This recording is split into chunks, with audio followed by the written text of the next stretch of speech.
Hello, everyone. Jayme Johnson here with Worthy Marketing Group. And today I have with me my dear friend and former client, Amy Blankson. Hey, Amy. Hello.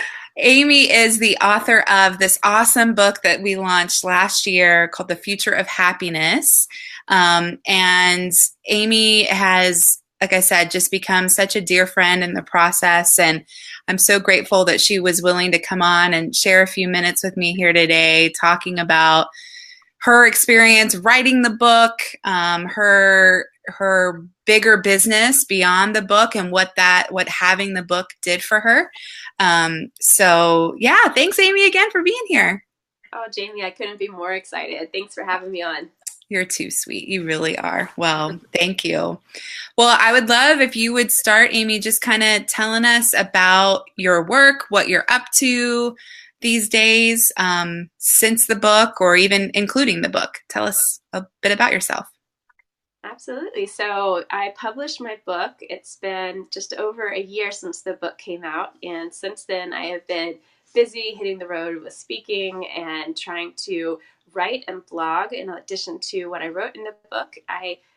The book is about happiness and technology and how we can better use technology to increase our happiness and achieve our greater sense of well-being. And so because of the topic, it is a field that is constantly changing. And after coming out with the book, I discovered that there were so many topics that I wanted to continue to add on to. So I've been blogging about some similar topics on Forbes, been developing a retreat, I've been speaking at corporate conferences, and I think that the book was just such a huge part, not only personally for my development, but professionally as well. So I'm excited to share with others out there who might be thinking about publishing or working with you in the process to see exactly what this means for them and how they could parlay what they're doing into a bigger, broader business. Thank you. Yeah, I first, before we go down the rabbit hole of the book and all of the process behind all of that, I want to hear, just tell a little bit more. I think your topic is one that's so interesting, because I do think, and I know your perspective on some of this, but I think it's great to hear from you. You know, so many folks, I think about this, like how technology is taking over our world for the worse, and how it's, getting in the way of our relationships, and it's all the online cyberbullying and just, the negative stuff that comes along with it. But what I loved of what your content's done is it's really flipped it on its head and said, no, like we can. So talk some about that and how your perspective is You're different such a in that. great advocate for it. So you're right. I started on the research for this book because, like many of you out there, I was starting to get frustrated with technology and how distracted not only I had become, but also people around me, colleagues, family, my children, my spouse. And I really wanted to understand what was technology doing to our mental health, our well-being overall, even our physical health. And I had come at this topic, I have to back up a little because I came at this topic out of the field of positive psychology.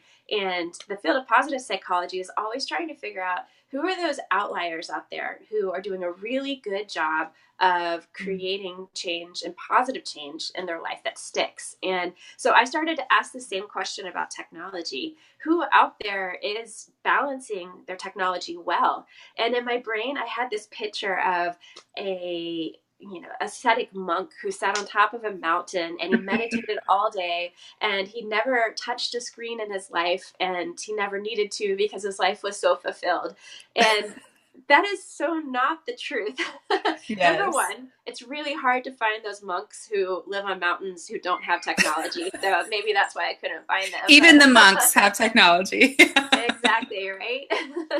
And then number two is that those aren't the individuals that I actually really truly want to emulate because the technology in my life is something that I see the benefits and I see the distractions and I don't want to step away from it. I love having FaceTime that I can catch up with you. I can talk to audiences. I could talk to my family members on the other side of the world, I love how it makes me more efficient and productive. I like the creativity and the innovation it brings. I like how it lengthens our lives.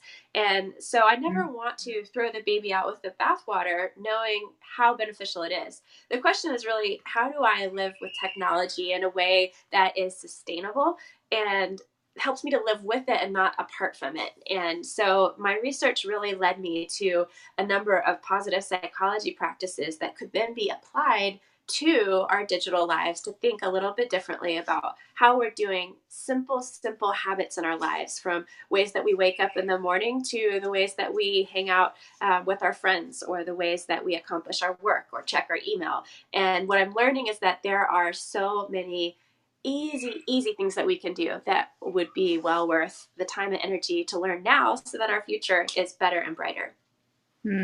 So great. And you guys, yeah, you got to check out the book.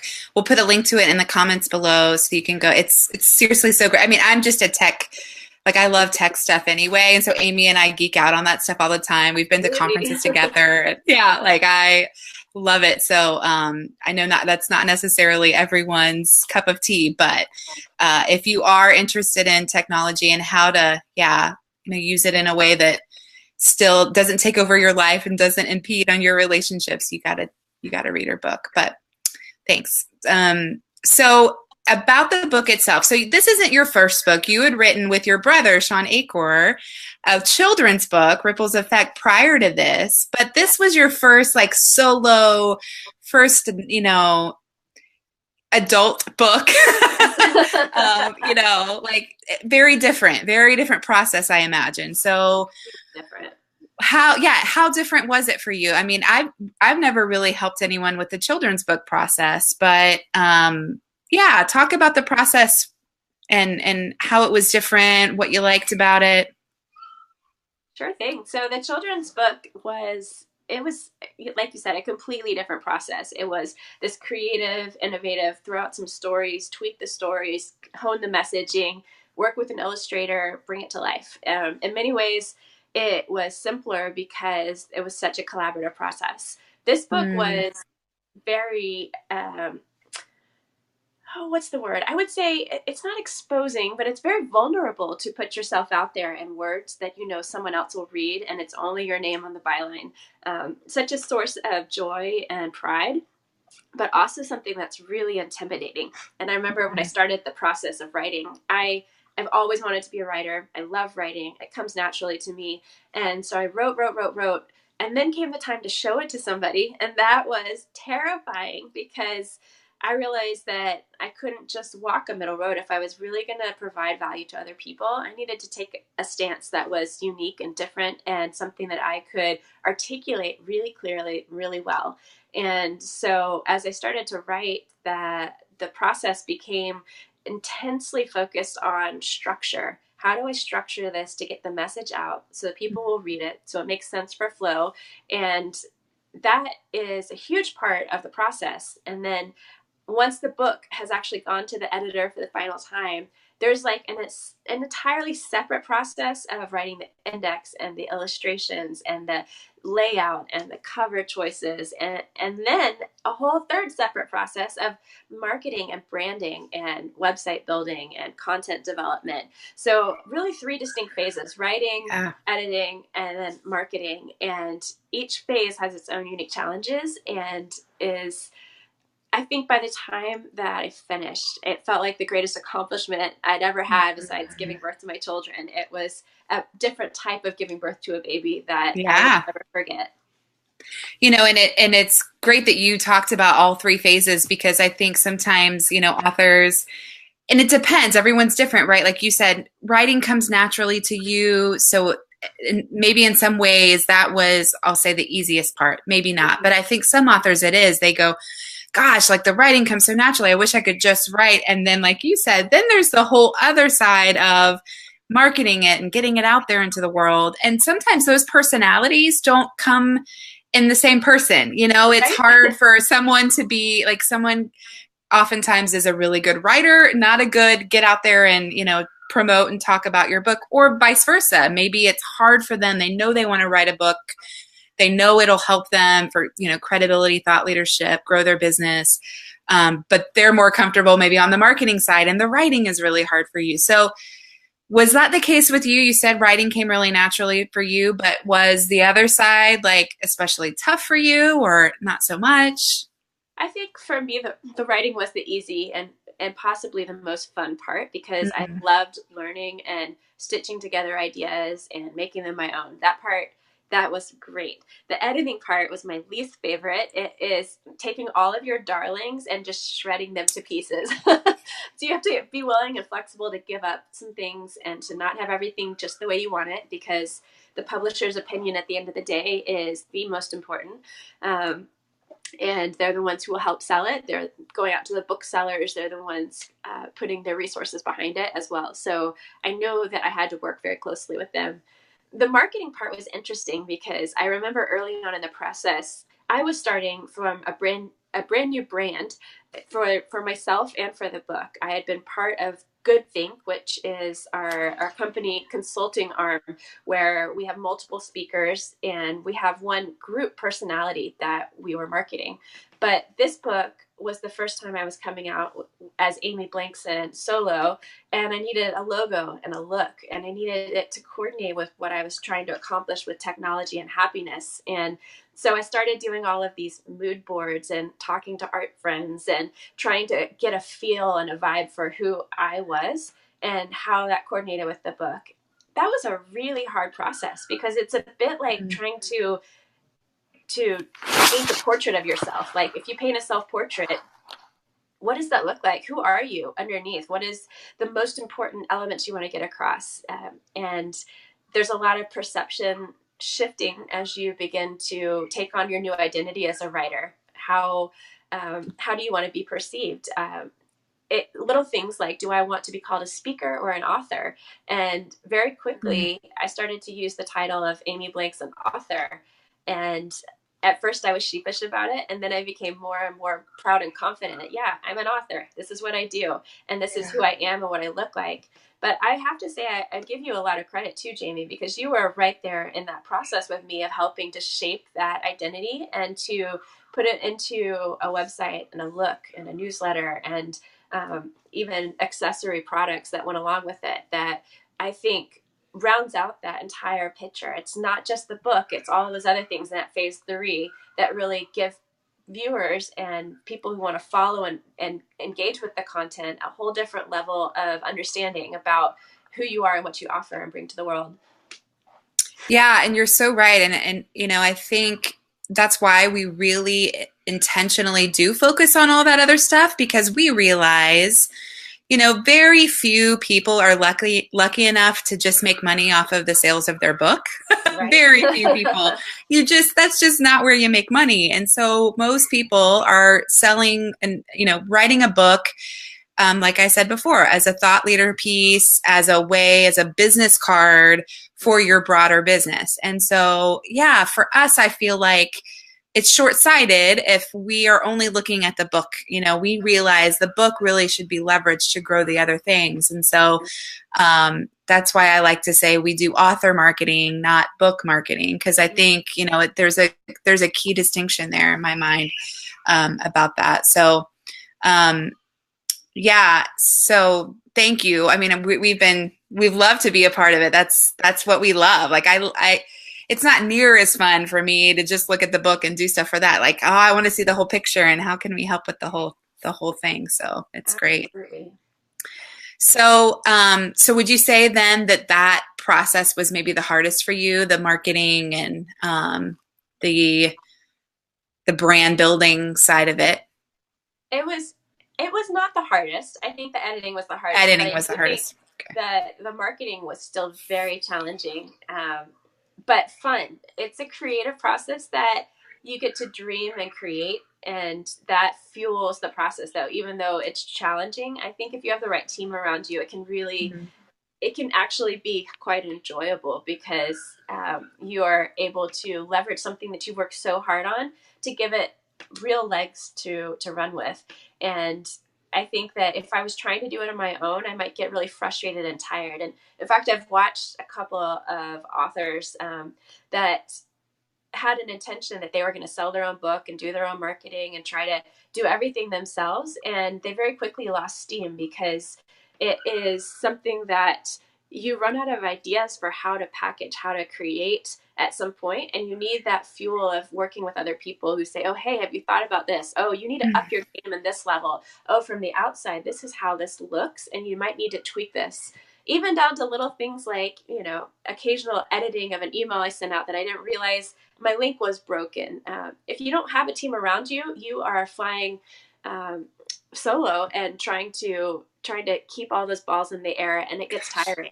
So It's so much. I can't imagine, I mean, sure, if you're someone that is fine just kind of relying upon what your publisher may do for you, which they all do some level of help, but yeah, they don't get into the nitty-gritty. And I think one thing we have to remember, they're most concerned about the book.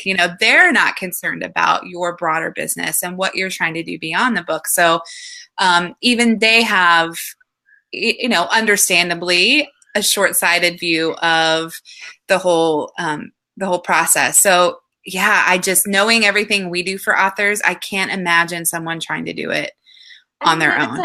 There's a flip side to this too, which, a lot of first-time authors specifically think that the publisher might even tease them. Oh, I'll do all these things for you, and I'm going to help you with this and this, and we have our internal team that'll help you with that.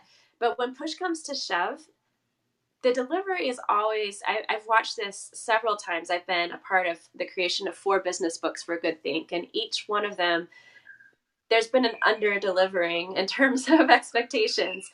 And I watch and see what happens. And about 6 months into the publication process, the publisher's looking to see how many books have you sold, not how many have they sold. Oh, yeah. How many did you sell? And I've even heard publishers come back to authors and say, I'm a little disappointed with your numbers. What are you doing to make it better?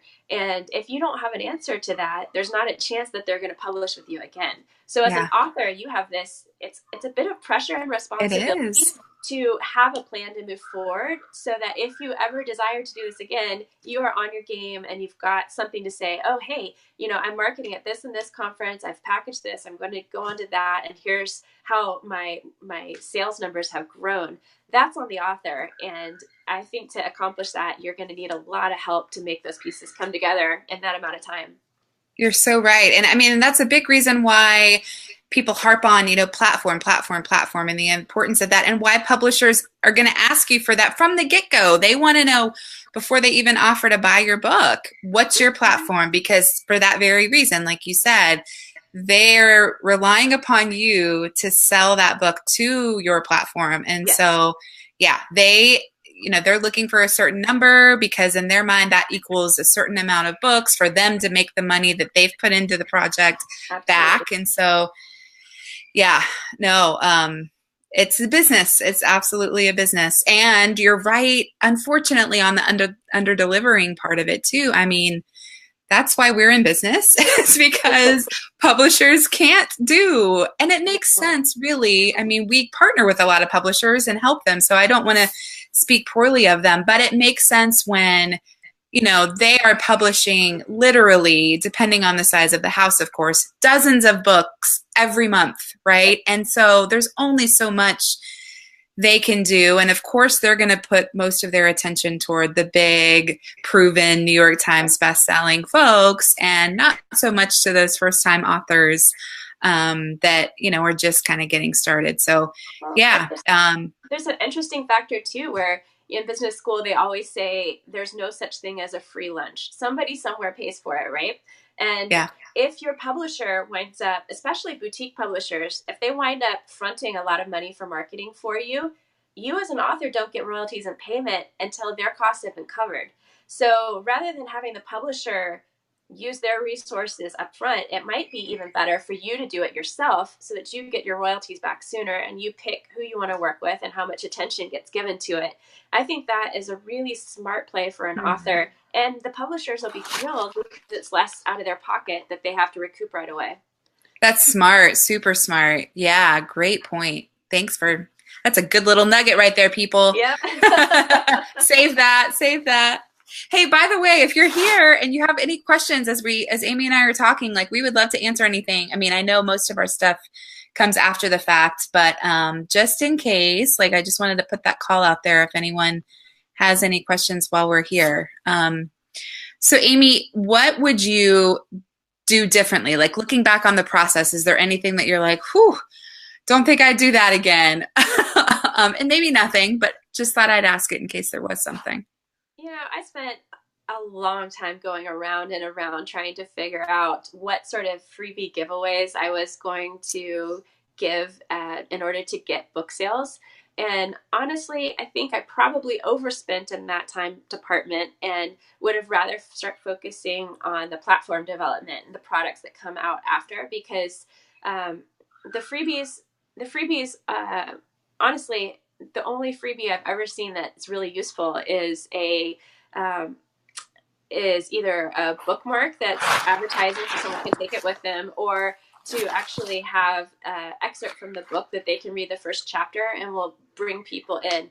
All of the other products and packages and package A, B, and C, I feel like it's easy to get lost in Mm, complication there and supposed to just, talk to people, talk to real people and try to get sales, talk to companies that you have connections with and get bulk sales. But mhm. um, to move through that process faster and not get obsessed and locked into that.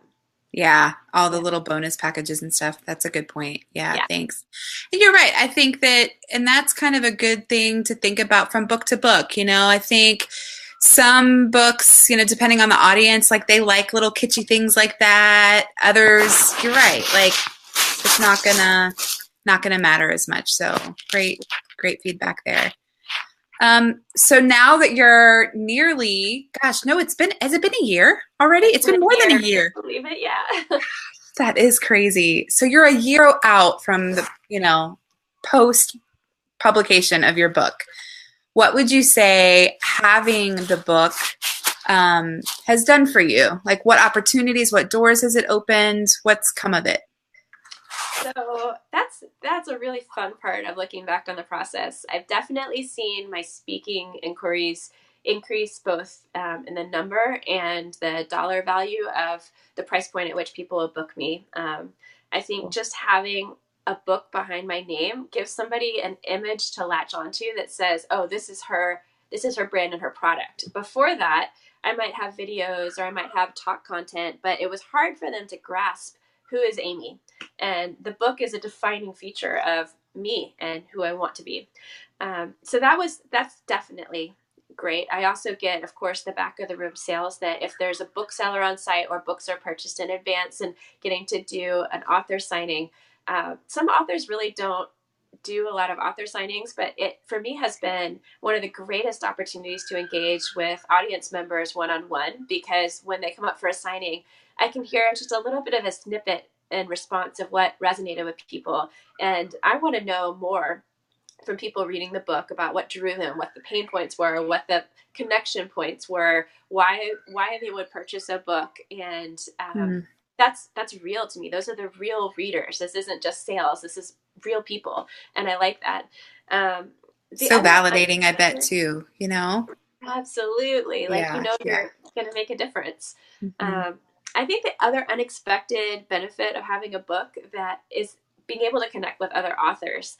I didn't know that's something that I even wanted, and as it's begun to happen, I find myself craving that connection because the book writing process is such a deep emotional part of birthing new content that when you go through that process you begin to identify with other people that have also gone through it and you can compare notes, and it's not a club but it feels like a camaraderie that is really special and beautiful, and it's led me to connect with other people who have these ideas that are exciting and they've rolled out in different ways that give me ideas for my business, but also Hmm. are just giving me access to thought leaders that blow my mind. I'm really in awe. I know you've connected me with a couple, Jayme, who've you've worked with, or that I've spoken with about working with you, and each one of them has been a great, insightful conversation with somebody that I see eye to eye with. So that was one of my favorite parts of this process that I had no idea was going to come out of it.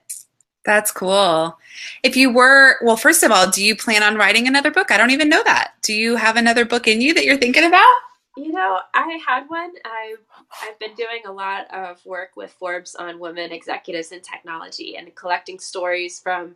I've got over 25 interviews with top tier female executives in the industry, and I was going to write a little bit about how those women have overcome challenges in their past. So a very positive Mm. look at what's happening with Me Too. But I'm sharing that to say I think that I'm going to hold off on that actually. Though that's been a passion project of mine, I feel like that topic might be overplayed. And I want to start Mm. looking for the next thing that's coming down the road about, where are we going in the future and what's happening. Um, and Ephraim, life is sorry. full He's of. like, Ephraim, buddy, I'm on the phone. This is like straight out of the Sorry. newsroom. This is real life, you guys. This is Sorry. real life. Um, Absolutely. yeah, it is. I'm sorry, you guys. This No has happened worries. before on Facebook Live where yeah, he's just popped on in. All Sorry. good. Gosh. All good. Um, no, so Just you're won't take gonna part of you're the gonna action. hold. So Yeah. I think I'm waiting and looking for that next topic that I think Yeah. by the time I finish writing the book, which is at least a 1 year process, then I want the topic to be fresh and different and not something that's already happening right now. So um, that's in development, but I love the writing process. So at some point in my life, I aspire to write another book. I just don't know when or what yet. You're right. I mean, that is a tricky part of it is like whatever you're going to write, if it's, and I know even with you, I remember this, like by the time the book was going to print, there were some apps that you had written about in the book that were defunct already. Like Absolutely. things that change so fast because particularly with a traditional publisher, right? If you're self-publishing, I think that time to market can be sped up a lot more to where you can control like getting it out there a little bit faster. But yeah, that can be tricky to by the time it's finally out there, the To be content's already dated. Yeah, absolutely. yeah, I think that's why a lot of people in technology go for blogs and why I've spent a lot of time on Forbes recently. yeah, Um, but I know that the next iteration of innovation happening is around blockchain and artificial intelligence and connected yeah. health and connected life. And that hasn't played out enough yet. So perhaps a couple months down the road, we'll have a better sense of where we're going with the Internet of Things and our lives changing. But for now, I think I have plenty of work cut out for me to continue to talk to people about what's happening in their digital lives right now that we can manage and change. Awesome. Yeah. Well, I'm grateful for your time today. I don't want to keep you much longer. I know we said a half hour, so and for everyone else that's watching, thank you for taking the time. Again, Amy Blankson's been here with me. She's the author of The Future of Happiness, and she's my great friend. And I'm so grateful that this whole process brought us together and we've been able to grow such an awesome friendship out of it. And Absolutely. look for more from us in the future for sure, collaborating on some cool stuff. But Amy, thank you. Like I said, we'll put a link to your book down below for sure and send people your way. And anytime you just let us know if there's stuff that we can be promoting.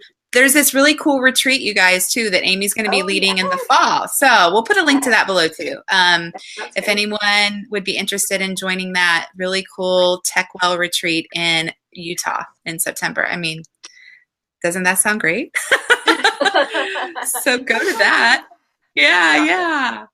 Thank you, Amy, so much for being here. Thank you, Jayme. Bye. Bye.